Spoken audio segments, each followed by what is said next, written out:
บายดีพี่น้องชาวไทยชาวลาวและชาวต่างประเทศFCที่อยู่ทุกมุมโลกนะพี่น้องเนาะมื้อนี้สาวเลี้ยงวัวนาแฮมแกมก็มาเลี้ยงวัวคือเก่าเดิมวันนี้เป็นวันอะไรวันอาทิตย์ที่7พรุ่งนี้วันพระนะคะเป็นวันอัฐมีบูชาทุกวันพระนี่ก็จะมีการไปทำบัตรเนาะพี่น้องเนาะทำบุญอยู่วัดว่าเขาจะกินเป็ดเดี๋ยวการมันจะตีไหลเข้าไปในดงเนาะพี่น้องเนาะไหลเข้าไปในดงว่าไทยใหญ่โบราณนะพี่น้องเดิมว่าไทยใหญ่ก็เลี้ยงง่ายเนาะพี่น้องเนาะกินง่ายอยู่ง่ายกินง่ายอยู่ง่ายกินง่ายเนาะพี่น้องไม่ดูแลอะไรมากมายตอนนี้เขากำลังกินยางไปรัดนะอย่างมันลงเขา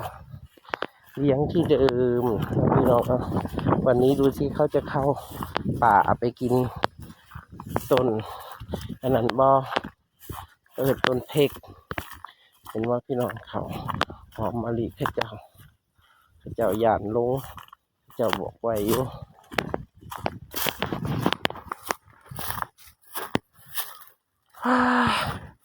ส่วนพี่น้องว่าเขาฝนว่าสิโตกับบ่ตก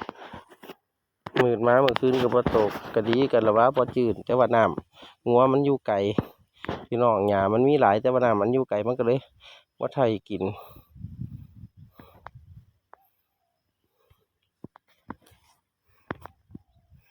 งัวหมูนี่มันเป็นงัวภูงัวเขาเนาะพี่น้องมันเลี้ยงง่ายกินง่ายอยู่ง่ายกินหญ้าน้อยๆกับอิ่มปล่อยหาเลี้ยงน้ำเดินวัดแน่น้ำทีสาธารณะโรงเรียนแน่ตีนภูแน่ตีนดงแน่กับอิ่มกินไปไหลในดงเนาะพี่น้องเนาะแล้วงัวหมูนี่ก็บักเห็บบักหยังก็บ่ค่อยอยากเจาะเนาะพี่น้องแล้วก็ระยะของการผสมพันธุ์มันบ่คืองัวใหญ่ปีหนึ่งก็บ่ได้เนาะพี่น้องอยู่นี่มันปีหนึ่งมันได้ปีต่อปีหัวปีท้ายปีอีนางกอมลูกอีเตียนวลๆอยู่ต่อหน้าตัวเลขทองแล้วมือวานนี่อีเตียกระติดสัตว์อีกพี่น้องเป็นสัตว์หัวลูกขึ้นจังไดก็บ่จักเดี๋ยวนับก่อนว่าครบไหม13 ตัว1 2 3 4 5 6 7โอเคถือว่ามาครบกันนะคะแต่เราจะให้หันไปพูนขึ้นดงไปกินน้ำเนาะพี่น้องเนาะขอกวัวซื้ออย่างพี่น้องป้องไปทั้งต่างประเทศอยากงูขอกงัวชื่อว่าไทยใหญ่โบราณฟาร์มเราจะอนุรักษ์ไทยใหญ่ไว้เด้อพี่น้องเด้อเราจะไม่ให้เป็นลูกกระทบเราจะขายลูกกระทบออกไปไม่ไปแล้วบุญไม่ไปแล้วกลับคืนเดี๋ยวมันจะไปกินข้าวเขาอยู่จังสี่เลยพี่น้องคนไหนสิฝากของมาให้กินก็ฝากเด้อพี่น้องเด้อไปขอเป็นอาหารแห้งมาปลากระป๋องหรือว่าอาหารแห้งทรงกินหรืออาหารแห้งยังไหนก็แล้วแต่สายเรื่องว่านาแหมเกมใหม่ก็ขอบคุณขอบใจพี่น้องป้องปลายเอื้อยอายทุกคนเนาะวัวก็กินหญ้าคนก็เดินตามวัวมาอยู่ไกลบ้านไกลเมี่ยงเพิ่นพี่น้องขอบว่าอยากมีน้ำเพิ่นเลยเรียง ไปหาเห็ดงานอื่นก็ขี่คร้านเห็ดแล้วโรงงานก็เห็ดมาหลายนะอันนี้แหละเป็นนายของตัวเอง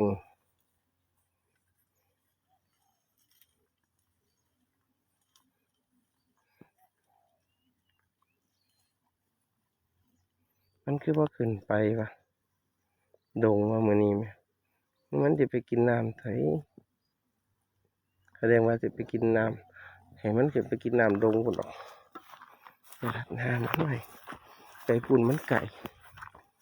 กินน้ำดงดีกว่าตอนเย็นค่อยลงมาไปขึ้นไปดงเลยเสียไหลมันพี่น้องบ้วนไว้พาลูกพาเต่าขึ้นไปดงขึ้นไปดงไปขึ้นไปดงมันสู่เขาเลยพี่น้องไทยใหญ่ตุนก็อยากได้สีขาวยังวะสาวเลี้ยงวัวอยากได้สีขาวก็อยากได้สีแดงมั่วอยากได้เหมือนวัวที่เขาจะโหลดพลังคันแรกนะหวาน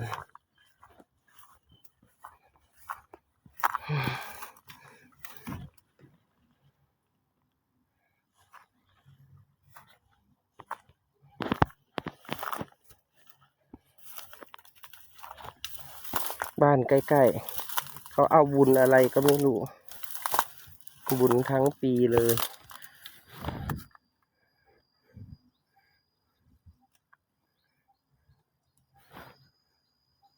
วัวก็กินหญ้าไปคนก็เดินตามเป็นยังไงน้อพี่น้องเอ้ยทิวทัศน์สวยบอพี่น้องอยู่ทางต่างประเทศเป็นยังไง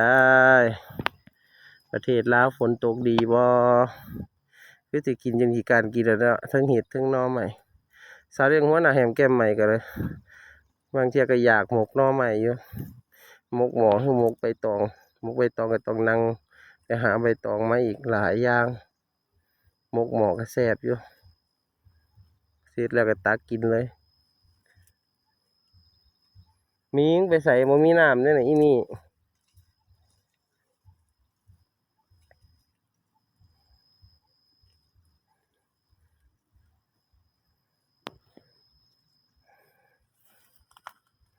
วันนี้ก็เช่นเคยเหมือนเดิมวันนี้ปล่อยสายหน่อยหนึ่งพาสามเณรไปล้างแผลแล้วก็เปลี่ยนน้ำมันเครื่องรถมอเตอร์ไซค์นะจ๊ะเนาะ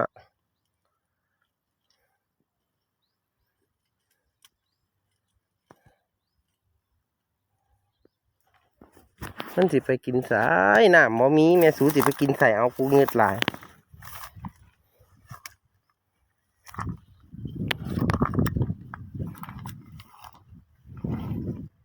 มันบ่ฟังงานนี้กันสิไปกินใส่แห่กันไปใส่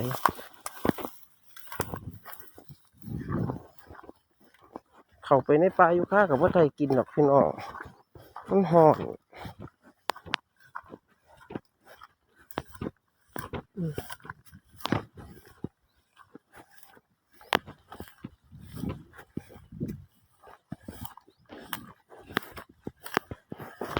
เนี่ยมันใกล้เขาใกล้เขาหวานกลับเลยเนี่ยมันเร็วเลยเนี่ยมันทากินมาตัวเดียวเร็วเลยเนี่ยอีทามันไปเนี่ยว่ามีการอวยเลยนะนี่กระทองเลยได้พี่น้องน้อยทองเร็วให้หน่อยให้กะให้กี่โอ้ยลมเย็นดีหลายพี่น้องลมไว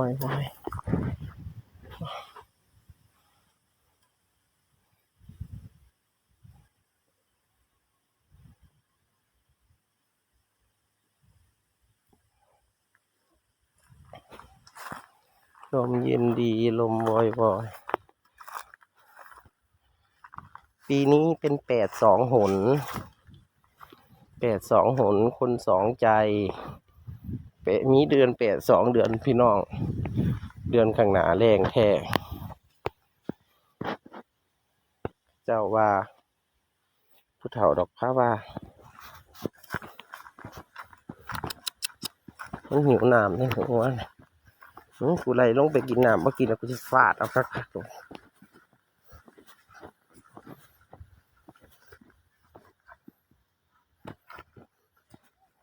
เนี่ยทำทายางมาไก่ทำทายางน้ำกินน้ำก้นอ่ะพี่น้องย้ำนั่นก็ไปกินข้าวเขาได้นี่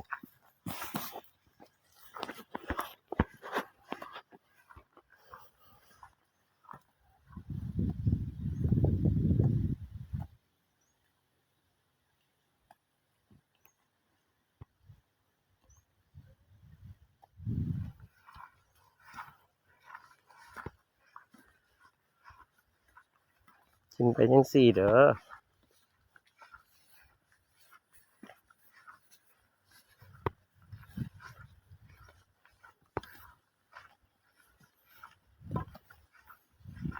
มักแท้ไก่ของเขาเนี่ยไปออก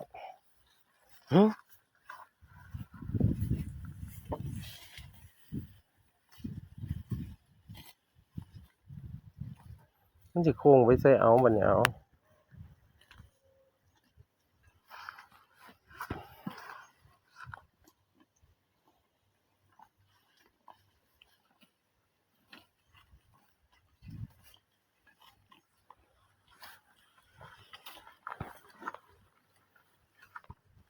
มันนี่ปล่อยมาสวย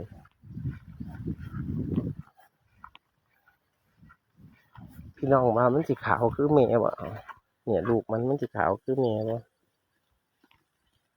มันออกเป็นสีจำปาสีดอกจำปาสีขาวกับว่าขาวแต่ว่าทรงคือสีขาวคือแม่เนาะแม่นบ่เนี่ยมันคือมักแท้มันถือคอนกูทะละเฮ้ยนาน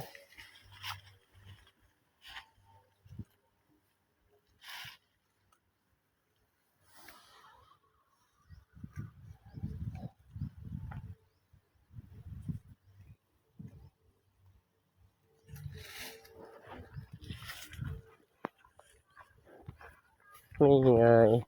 บักขี้ดื้อลูกอีบักอันนี้ลูกอีนี่อีนวลอีขาวก็คือตัวนี้ใส่คล้องคอให้ทุกตัวเพราะข้าวเขาโตแล้ว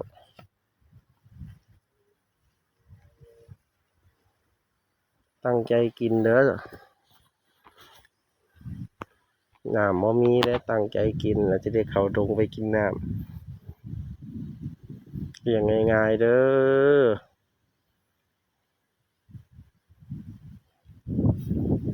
ปู่ย่าก็ได้อีพ่ออีแม่ก็ได้ให้ลูกหลานเลี้ยงง่ายๆอย่าได้ดื้อได้มึนอย่าได้หลงกินข้าวเขาอะไรง่ายๆบอกง่ายๆออกลูกตัวใดมากกะดูแลรักษาลูกเจ้าของใดดี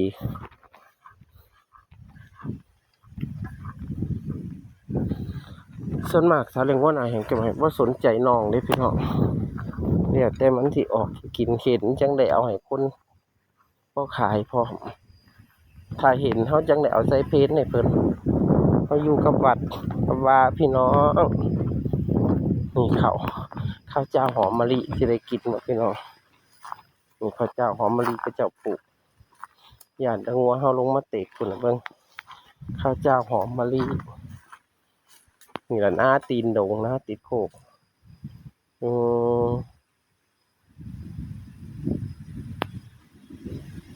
น้ำเยอะกับไม้เนาะคุณน่ะล้มพี่น้องคุณน่ะล้มยังแห้งเลยมันบ่ค่อยเดะห่อนงัวกับว่าค่อยหิวน้ำปานใดหรอกก็ดีคือกันนั่นน่ะจะไม่ได้อย่างงานก็คือปูถามนี่ครับพี่น้องพี่ดำมึงเด้อ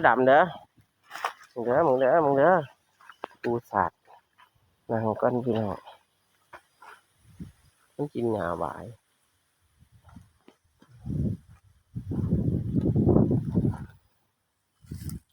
อ้ายขี่ฟ้าก็มีก้อนเมฆหลายเรียนก้อนเมฆร้อยต่ำ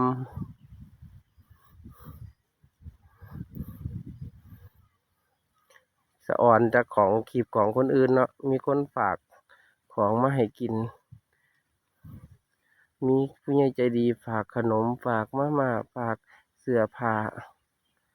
บ้านน้องเฮานั่น บ่ได้บ่เคยได้พี่น้องอยากได้อยู่เฮ็ดจั่งใดถึงสิบ่ได้เงินก็พอได้ข้าวสารอาหารแห้งมาไว้กินเนาะพี่น้องเงินรายมื้อรายวันมื้อละบาทก็บ่ได้ลมมันแรงมันบดบ่ค่อยแดดงัวเลยบ่เซาหิวน้ำล่ะพี่น้องเมื่อวานคือกันบ่ค่อยกินน้ำ2เทื่อ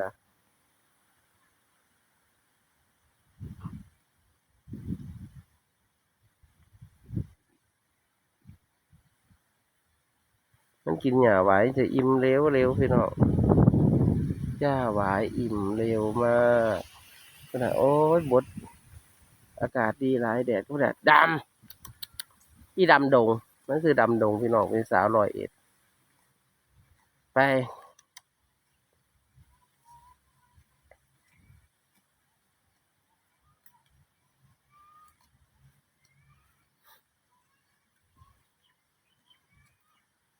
มึงมามันบ่มีน้ำมึงสิมากินหยัง